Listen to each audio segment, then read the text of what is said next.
نحمده ونصلي على رسوله الكريم اما بعد فاعوذ بالله من الشيطان الرجيم بسم الله الرحمن الرحيم قل تعالوا اتل ما حرم ربكم عليكم الا تشركوا به شيئا وبالوالدين احسانا ولا تقتلوا اولادكم من املاق نحن نرزقكم واياهم ولا تقربوا الفواحش ما ظهر منها وما بطن ولا تقتلوا النفس التي حرم الله الا بالحق ذالکم وصاکم بہ لعلکم تعقلون صدق اللہ العظیم۔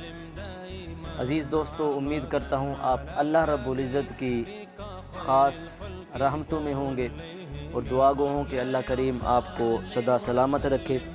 آج کا جو ہمارا موضوع گفتگو ہے، جو ہماری گفتگو کا عنوان ہے، وہ یہ ہے کہ اللہ رب العزت نے کون سی باتیں ہم پر حرام کی ہیں۔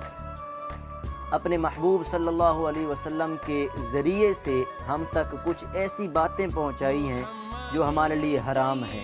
ان 4-5 باتوں کو آج ہم جانیں گے، اور وہ بھی قرآن مجید کی روح سے۔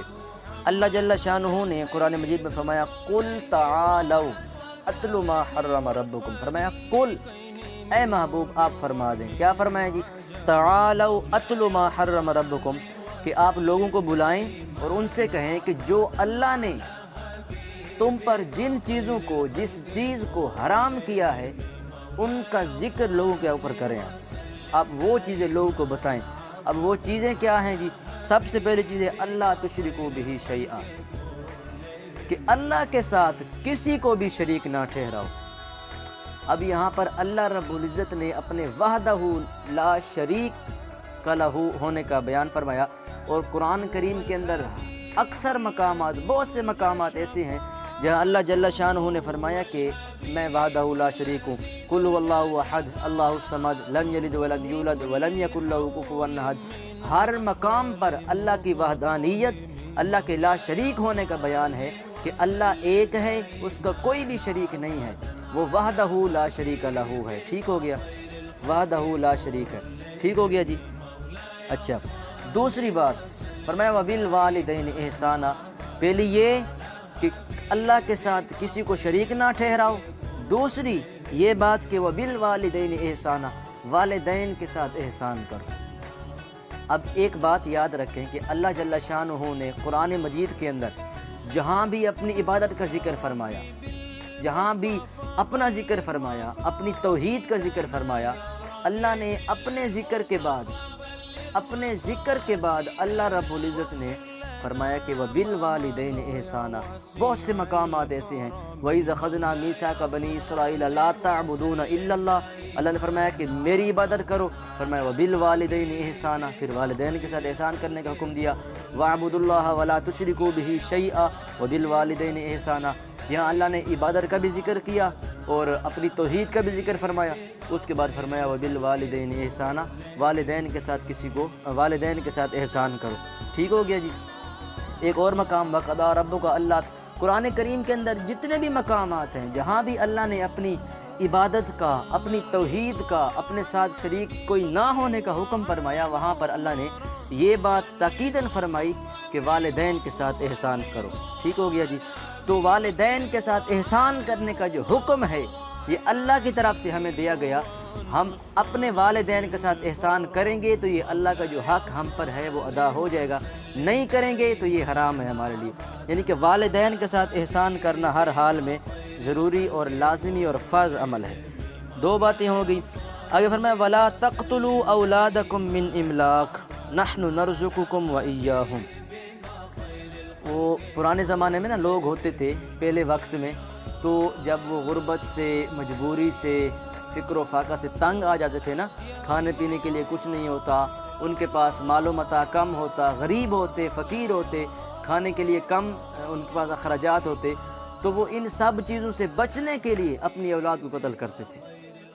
استغفر اللہ، اپنی اولادوں کو قتل کرتے تھے۔ تو اللہ نے فرمایا کہ وَلَا تَقْتُلُوا أَوْلَادَكُمْ، اپنی اولاد کو تم قتل نہ کرو، من املاک، مفلسی کی وجہ سے، غفلت کی وجہ سے، غفلت کی وجہ سے، تنگی کی وجہ سے اپنی اولاد کو قتل نہ کرو۔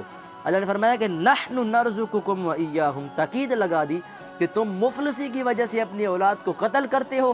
نحن نرزقکم و ایاہم، میں خدا ہم تمہیں اور تمہاری اولاد کو بہترین رزق دیں گے. تمہاری سوچ سے بڑھ کر ہم تمہیں رزق دیں گے.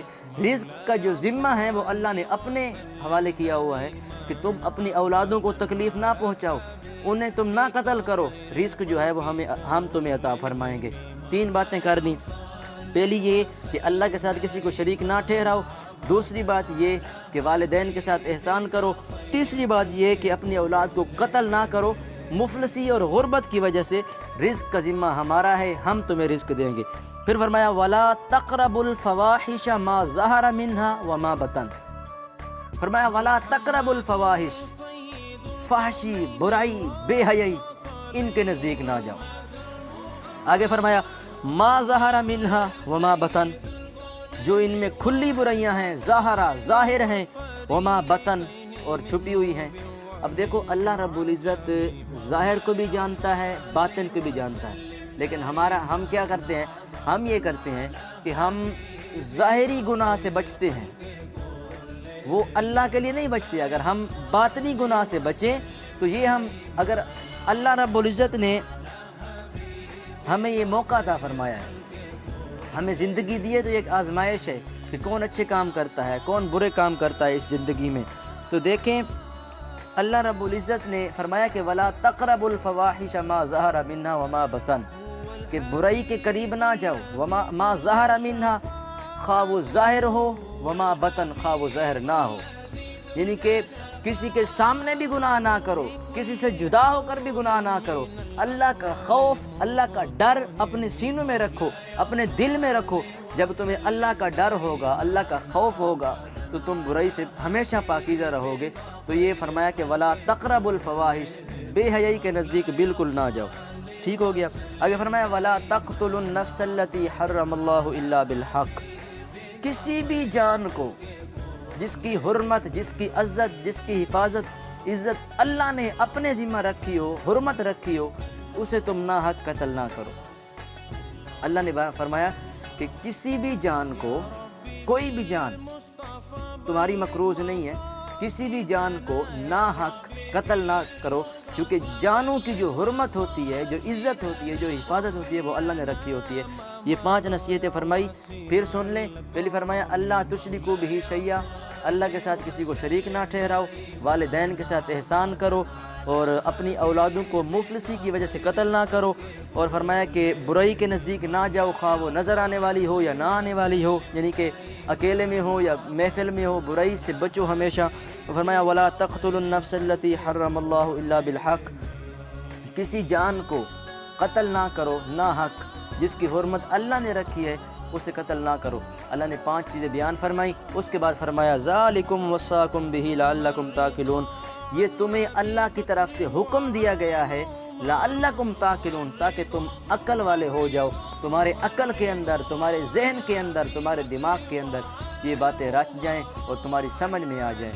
دعا ہے کہ اللہ کریم ہمیں ان سب باتوں پر عمل کرنے کی توفیق عطا فرمائے. وما علینا الا البلاغ المبین.